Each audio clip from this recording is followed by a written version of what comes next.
जब पोलिंग का डेट नज़दीक आता है तो सबसे बड़ा चैलेंज रहता है इलेक्शन कमीशन के लिए उस हिस्से का मॉडल कोड को इम्प्लीमेंट करना। जितनी भी पब्लिक प्लेसेस हैं या जितनी भी पब्लिक फैसिलिटीज़ किसी भी कैंडिडेट को अवेलेबल है वो सबको अवेलेबल रहेगा। आपको लाउड स्पीकर चलानी है तो कैसे चलाएं ताकि आम आदमी चैन की नींद सो सके। इलेक्शन कमीशन के पास पावर है कि वो पूरी की पूरी इलेक्शन ही उस पर्टिकुलर कॉन्स्टिट्यूंसी की कैंसिल कर देगी।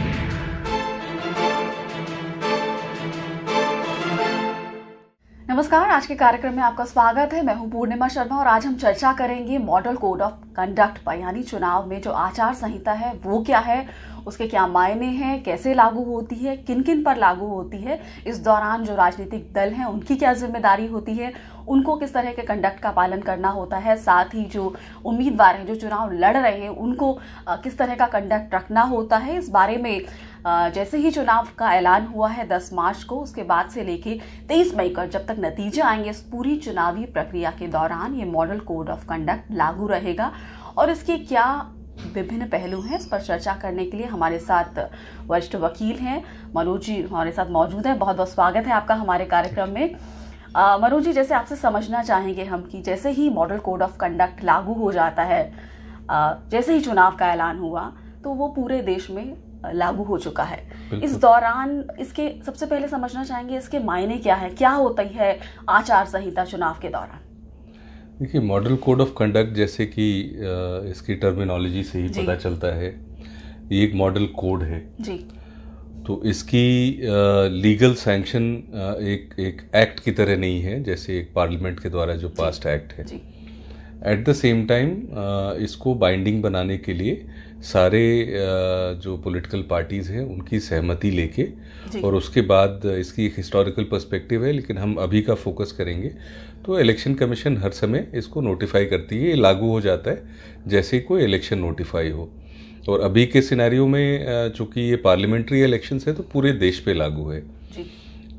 इसमें आचार संहिता में जो चीज़ों का ध्यान रखा गया है कि जितने भी स्टेक होल्डर्स हैं, सबसे पहले तो जो कैंडिडेट्स हैं जो पार्टिसिपेट कर रहे हैं इलेक्शन में, उसके बाद पॉलिटिकल पार्टीज़ हैं जो अपने कैंडिडेट्स खड़ी कर रही हैं, फिर आम आदमी है जो वोटर है, चाहे वो एज अ वोटर हो या एज अ रेसिडेंट हो, सब उनकी अलग अलग राइट्स हैं एंड ड्यूटीज़ हैं। गवर्नमेंट मशीनरी जो ये नोटिफिकेशन आने से पहले फंक्शन कर रही थी देश चलाने के लिए, उनके ऊपर क्या डूज एंड डोंट्स आती हैं।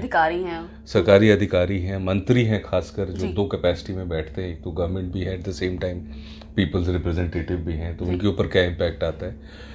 अगला जो वर्ग है स्टेक होल्डर वो है जो इलेक्शन कमीशन की अपनी मशीनरी है। द मोमेंट नोटिफिकेशन ये आती है तो मशीनरी कैसे इम्प्लीमेंट होती है, उसका स्कोप कैसे बढ़ जाता है, उसका दायरा कैसे बढ़ जाता है, उसका वर्कफोर्स कैसे बढ़ जाता है और किन किन चीज़ों के लिए बढ़ता है। तो इन सारे स्टेक होल्डर्स का duties as well as rights ये मॉडल कोड ऑफ कंडक्ट में है। और पूरे मॉडल कोड का ये 300 पेज का जो ये डॉक्यूमेंट है, इसका फोकस ये है to have a free and fair election which is the mandate of the constitution as well. और यदि इसको फोकस करके देखा जाए, एग्जैक्ट पॉइंट्स को आइडेंटिफाई किया जाए, तो करप्शन को कंट्रोल करना in the process of election, communal harmony को मेंटेन करना एंड पीस और मेंटेन हो, डिस्टर्बेंस ना हो एक आम आदमी के लिए इलेक्शन कमीशन के प्रक्रिया में, from the time of filing of nomination, उसके बाद जब कैंपेनिंग का दौरान होता है, फिर वोटिंग का टाइम होता है, polling day, and then counting and announcement of result. इस पूरे प्रोसेस में आम आदमी के राइट्स कैसे प्रोटेक्ट हो, यही 3-4 मेन पॉइंट्स हैं और इसको डिटेल में हम एक एक करके जी। तो किस तरह से निष्पक्ष चुनाव प्रक्रिया पूरी हो, इसको किस तरह से लागू किया जाए, इस पर चुनाव आयोग का 300 पेज से ज़्यादा का ये मैनुअल है। और ये आचार संहिता क्या है, तो मोटे तौर पर आपसे हम जानना चाहेंगे क्या है ये आचार संहिता। एक एक करके जैसा मैंने स्टेक होल्डर्स बताया उनकी क्लास वाइज आइडेंटिफाई करें। तो जैसे ही ये नोटिफाई होता है मॉडल कोड, कुछ डूज एंड डोंट्स या कोड ऑफ कंडक्ट सबसे पहले तो गवर्नमेंट के ऊपर लागू हो जाती है, गवर्नमेंट ऑफ द डे के ऊपर, कि कोई भी ऐसा काम जो पॉलिसी डिसीजंस नहीं ले सकती गवर्नमेंट। हाँ, तो उसमें पॉलिसी डिसीजन एक हो गया, कोई भी ऐसा एक्शन जिससे वो इन्फ्लुएंस कर सके अनड्यूली वोटर्स को, जिससे लेवल प्लेइंग फील्ड डिस्टर्ब हो सके, जो कोई और पार्टी जो पावर में नहीं है नहीं कर सके, इसकी वजह से फायदा मिले जो पॉलिटिकल पार्टी पावर में है, इस तरह का कोई भी एक्शन वो नहीं ले सकते। उसमें पॉलिसी डिसीजन है, कोई नया प्रोजेक्ट अनाउंस नहीं कर सकते हैं। जो अपनी वेलफेयर स्कीम्स चल रही हैं ऑलरेडी गवर्नमेंट की, उसमें जिन लोगों को ऑलरेडी लाभ मिल चुका है, जो एनरोल्ड हैं, सिर्फ उन्हीं को लाभ मिलता रहेगा इस दौरान, कुछ नए लोगों को उसमें ऐड नहीं कर सकते हैं। गवर्नमेंट मशीनरी का प्रयोग किसी भी तरीके से इलेक्शन के पर्पस के लिए नहीं कर सकते हैं, चाहे वो व्हीकल्स हों या जनरल गवर्नमेंट की एक्सपेंसेस हो, गवर्नमेंट की फंड्स हो, गवर्नमेंट का वर्कफोर्स हो, किसी भी लेवल का वर्कफोर्स हो, गवर्नमेंट का ऑफिस का नेटवर्क हो ऑल ओवर इंडिया, अलग अलग डिपार्टमेंट्स की, किसी भी तरीके से वो इस गवर्नमेंट की मशीनरी को और पैसे को, जो भी हमारा बजट में अकाउंटेड फॉर मनी है, उसमें से एक भी रुपए वो अपने इलेक्शन एक्टिविटी के लिए यूज़ नहीं कर सकते, डायरेक्टली और इनडायरेक्टली। ये तो इनका वर्क हो गया। इसके बाद हम आगे बढ़ें एक कैंडिडेट के ऊपर। जी। तो इससे पहले हम कैंडिडेट्स पर चर्चा करें, मैं भी जानना चाहूँगी कि जिस तरह से कई बार ये भी गाइडलाइंस है कि क्या सरकारी काम और जो इलेक्शनरी वर्क है उसको क्या मंत्री कंबाइन कर सकते हैं, सत्ताधारी पार्टी कंबाइन कर सकते हैं या नहीं कर सकते? मॉडल कोड में बिल्कुल क्लियर रखा गया है ये कि जो एडमिनिस्ट्रेटिव वर्क है गवर्नमेंट की, उस वर्क के साथ इलेक्शनरिंग का वर्क डायरेक्टली या इनडायरेक्टली किसी भी रूप में कनेक्ट नहीं हो सकता है। तो खासकर जो पॉलिटिकल क्लास है, जो गवर्नमेंट का पार्ट है, अभी जैसे मंत्री हो गए या अलग अलग कमीशंस के चेयरमैन हो गए, जो मेंबर ऑफ पार्लियामेंट्स हो या पॉलिटिकल अपॉइंटीज़ हों, इन सब लोगों के ऊपर ये रिस्ट्रिक्शन है कि इस दौरान, इलेक्शन प्रोसेस के दौरान, यदि वो कोई भी इलेक्शन रिलेटेड काम करना चाहते हैं तो उसको अपने नॉर्मल वर्क शेड्यूल से, नॉर्मल वर्क की मशीनरी से बिल्कुल अलग रखेंगे, उसको मिक्स करना बिल्कुल ही अलाउड नहीं है। इवन जो उनका सरकारी आवास है उसको वो कैंपेन ऑफिस भी नहीं बना सकते अपना, सरकारी आवास को कैंपेन ऑफिस नहीं बना सकते, सरकारी गाड़ी को लेके बाकी अपने ऑफिशियल काम करते हुए एक आध इलेक्शन मीटिंग भी नहीं कर सकते। किसी भी तरीके से ये मिक्सअप बिल्कुल क्लियरली नो है मॉडल कोड में। जी। तो अब दल पर आते हैं और जो कैंडिडेट्स हैं उन पर आते हैं, उनके लिए किस तरह से निर्देश दिए गए हैं मॉडल कोड ऑफ कंडक्ट में? जी, तो कैंडिडेट्स की हम बात कर रहे थे, तो कैंडिडेट्स पे शुरू होता है from the time of notification of the election. जी। तो नॉमिनेशन फाइलिंग पहला प्रोसेस है, उसकी कुछ कोड ऑफ कंडक्ट्स हैं, कितने लोग जा सकते हैं, नहीं जा सकते हैं। जब जो नॉमिनेटिंग जिस रिटर्निंग ऑफिसर है, जहाँ नॉमिनेशन फाइल होती है, उनके ऑफिस से 100 मीटर दूर मैक्सिमम 5 गाड़ियाँ जा सकती हैं। इस तरह के रिस्ट्रिक्शंस हैं ताकि कोई भी किसी का बाहुबली या होना, या किसी का फाइनेंशियली स्ट्रांग होना, या किसी का गवर्नमेंट में होना जिसके पास बहुत सपोर्ट सिस्टम्स अवेलेबल हैं, इस तरह की कोई भी चीज़ कोई मिसयूज़ ना करे, और जिसके पास नहीं है उसके लिए डिसएडवांटेज ना क्रिएट हो एक पब्लिक परसेप्शन में। तो इस तरह की प्रोसेसेस हैं, कितने लोग रिटर्निंग ऑफिसर के पास जा सकते हैं, कितने लोग वेरिफिकेशन के टाइम पे जा सकते हैं। उसके बाद एक बार नॉमिनेशन की प्रक्रिया कंप्लीट हो गई तो कैंपेनिंग का जो दौर होता है उसमें बहुत सारे डूज एंड डोंट्स हैं। उसमें हर एक कैंडिडेट का एक दूसरे कैंडिडेट के प्रति राइट्स है पहले तो, कि जितनी भी पब्लिक प्लेसेस हैं या जितनी भी पब्लिक फैसिलिटीज़ किसी भी कैंडिडेट को अवेलेबल है, वो सबको अवेलेबल रहेगा। किसी के गवर्नमेंट के होने की वजह से कोई उसको मोनोपोलाइज नहीं कर सकता है, चाहे वो स्टेडियम्स हो या पब्लिक प्लेसेस पे रैली करने की राइट्स हो, या पब्लिक यूटिलिटी सिस्टम्स को यूज़ करने की राइट हो। ये एक तो ये राइट्स वाली बात होगी। दूसरी ड्यूटीज़ है कैंडिडेट्स की, ड्यूटीज़ एक दूसरे के प्रति कि मिसयूज़ ना करें, मशीनरी को मोनोपोलाइज ना करें। प्लस बहुत इंपॉर्टेंट पार्ट है duties towards the common man, कि किसी भी तरीके से आप रोज़मर्रा की लाइफ लोगों की डिस्टर्ब नहीं करेंगे। सड़क पे चलना है तो आम आदमी को सोच के पहले उसके हिसाब से आप प्लान करेंगे कि हम कैसे अपनी रैली करें ताकि आम आदमी डिस्टर्ब ना हो। आपको लाउड स्पीकर चलानी है तो आप कैसे चलाएं ताकि आम आदमी चैन की नींद सो सके।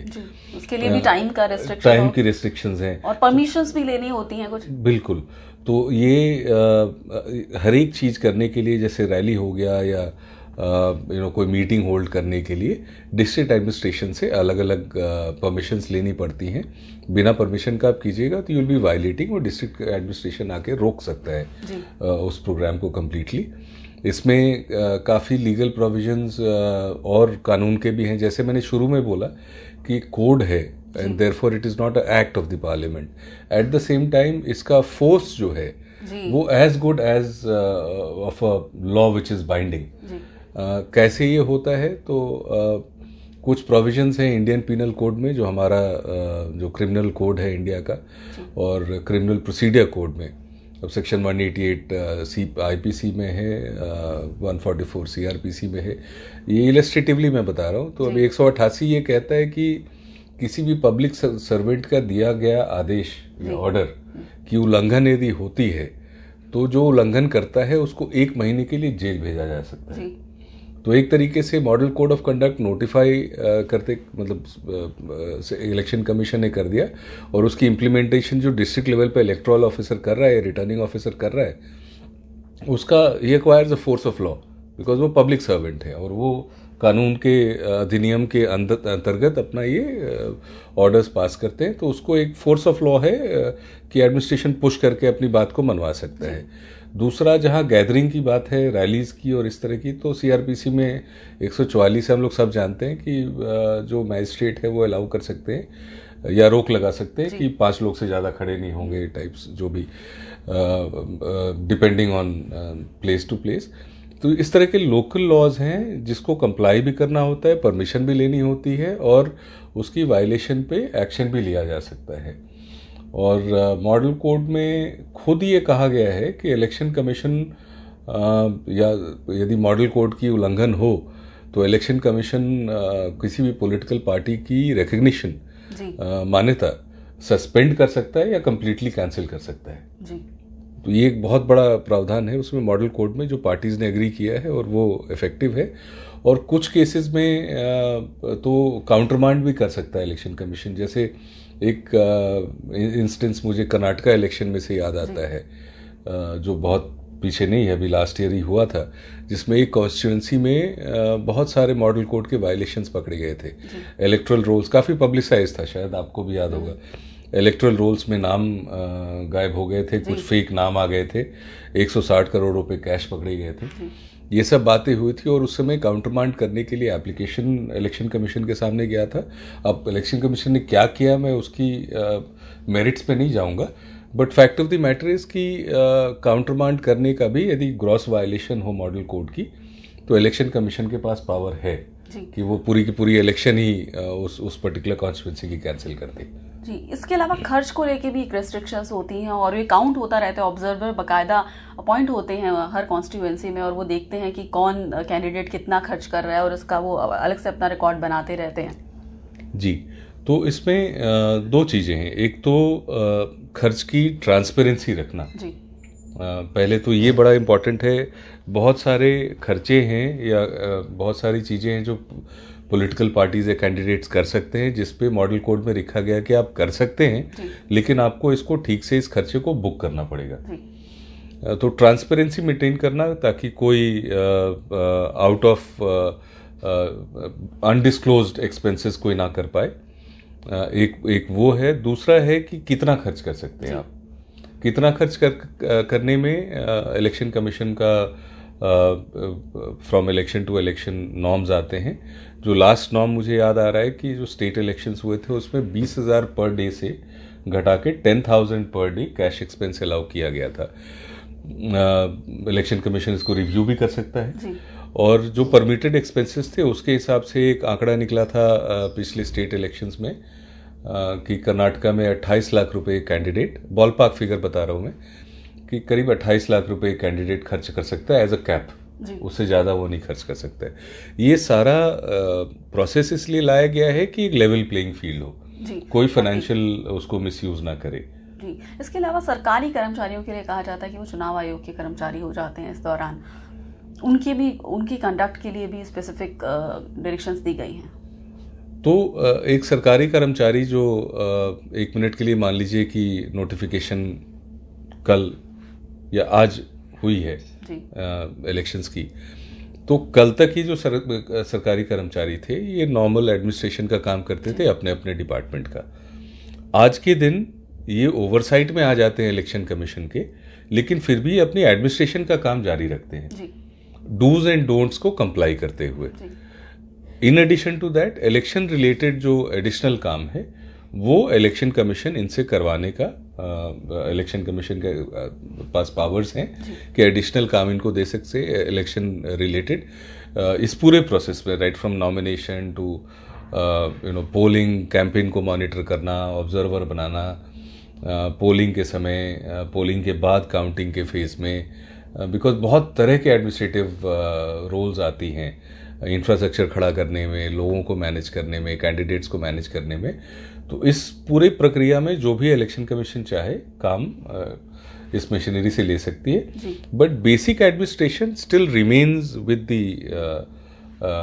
ऑफिसर्स कंसर्न कि कोई यदि मेडिकल डिस्पेंसरी में है सरकार के तो डिस्पेंसरी का काम करता रहेगा, साथ में इलेक्शन रिलेटेड काम भी करेगा जो उसको दी जाएगी, और जितनी भी डोंट्स हैं मॉडल कोड ऑफ कंडक्ट में उनको नहीं करेगा। जी, ट्रांसफर और पोस्टिंग इस दौरान रुक जाती है, पूरी तरह से बैन है।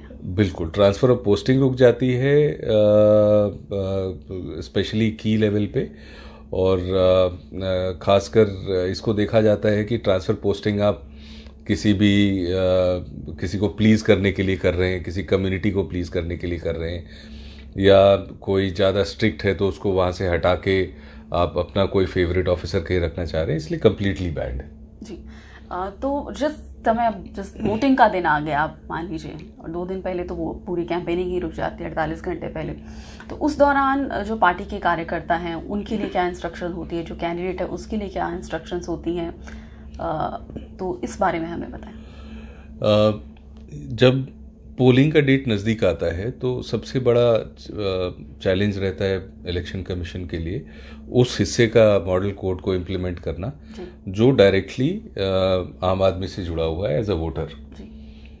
अनड्यू इन्फ्लुएंस ना करें, ब्राइब ना करें, किसी भी तरीके का इंड्यूसमेंट ना करें, चाहे डायरेक्ट हो या इनडायरेक्ट हो, किसी भी रिलीजियस प्लेस ऑफ वर्शिप कोई मिसयूज़ करके वहाँ से कैंपेन ना करें, वहाँ से अपील ना करें। ये सारे चीज़ प्ले आउट करते हैं और इस पे बहुत स्ट्रॉन्ग फोकस रहता है इलेक्शन कमीशन का टू कीप अ हॉक्स आई कि बिल्कुल डिटेल में इसको देखें और in the run up of the elections. और कहीं भी इस तरह का वाकया मिले तो कंप्लेंट्स जाती हैं इलेक्शन कमीशन को और इलेक्शन कमीशन उस पर डील करता है। एट टाइम्स इमीडिएट यदि प्रिवेंटिव कंप्लेंट है कि कहीं कुछ होने जा रहा है तो उस पर नोटिस डाल के उनको रोक देता है। कहीं हो चुका है तो जैसे कर्नाटका का मैंने एग्जांपल लिया था, वो कंसिडर करता है कि काउंटर मांड करना है या सिर्फ कुछ पोलिंग बूथ्स पे रीपोलिंग करनी है उसकी वजह से या क्या करनी है। तो ये सारी चीज़ें प्ले आउट करती हैं उस टाइम पे। जी, आखिरी में मैं आपसे ये सवाल पूछना चाहूँगी कि जिस तरह से ये मॉडल कोड ऑफ कंडक्ट पूरा बताया है इलेक्शन कमीशन ऑफ इंडिया ने, तो ये कितना बाइंडिंग है, इसका इन्फोर्समेंट कैसे होता है अगर कोई वायलेशन कर रहा है, उल्लंघन कर रहा है इस मॉडल कोड ऑफ कंडक्ट का कोई पार्टी या कोई उम्मीदवार? जी, तो थोड़ी देर पहले मैंने इस बात का जिक्र किया था कि मॉडल कोड ऑफ कंडक्ट एक एक्ट ऑफ पार्लियामेंट नहीं है, but at the same time ये सारा एक्सरसाइज ऑफ इलेक्शन कमीशन ये फ्लो करता है हमारे कॉन्स्टिट्यूशन से। और उसके बाद जो बाकी रिलेटेड कानून, रिप्रेजेंटेशन ऑफ पीपल एक्ट है, आईपीसी है, सीआरपीसी है, सब कुछ है। तो इन सारे धाराओं में सारे एक्ट्स में जितनी भी ऑफेंसेस हैं वो सब कहीं ना कहीं इलेक्शन रिलेटेड, इलेक्शन प्रोसेस में कोई उल्लंघन करता है मॉडल कोड ऑफ कंडक्ट का तो चांसेस है कि उनकी भी वायलेशन होती है। तो उनकी वायलेशन हो तो ये एक्ट्स हैं जिसमें पनिशमेंट प्रोवाइडेड है। जैसे 188 आईपीसी का मैंने बताया कि 1 महीने इम्प्रिजनमेंट है। सिमिलरली 144 का भी क्रिमिनल कॉन्सिक्वेंसेज है। जहाँ तक पॉलिटिकल पार्टीज़ के वायलेशन का है कि कोई पार्टी वायलेट करती है तो उसमें इलेक्शन कमीशन के दो पावर्स हैं, दो क्लासेस ऑफ पावर्स हैं। एक तो एडमिनिस्ट्रेटिव पावर्स हैं, यदि प्रिवेंटिव है तो, यदि पहले से पता है कि कुछ करने वाले हैं, या कैश विच वॉज मेंट कि ये वोटर्स को पे करना है, लेकिन रास्ते में गाड़ी में 100 करोड़ कहीं दिख गया, तो तुरंत से वो एडमिनिस्ट्रेटिव पावर्स को यूज़ करके वो पैसे को सीज करना, उसको इनकम टैक्स को हैंड ओवर करना, पुलिस को डायरेक्शन देना टू इन्वेस्टिगेट, और यदि इन्वेस्टिगेशन में कुछ इस तरह की बात आई कि ये फलाने कैंडिडेट से जुड़ा हुआ है, तो उस कैंडिडेट को रिप्रिमांड करना, उसको नोटिस देना, ये सारी एक प्रोसेस है। ये तो एडमिनिस्ट्रेटिव प्रोसेस हो गया। दूसरा है, इनकेस हो चुका है वायलेशन, उस सूरत में क्लियरली मॉडल कोड में प्रोवाइडेड है कि इलेक्शन कमीशन किसी भी पार्टी को डी-रिकग्नाइज कर सकता है और in the course of investigation suspend कर सकता है, और ग्रॉस वायलेशंस में किसी भी जगह का इलेक्शन काउंटरमांड भी किया जा सकता है, और एकदम लोकलाइज लेवल पे देखें तो किसी बूथ लेवल जगह पे मॉडल कोड की वायलेशन है तो रीपोलिंग भी अलाउ की जाती है, उसमें डायरेक्ट डायरेक्शन की जाती है।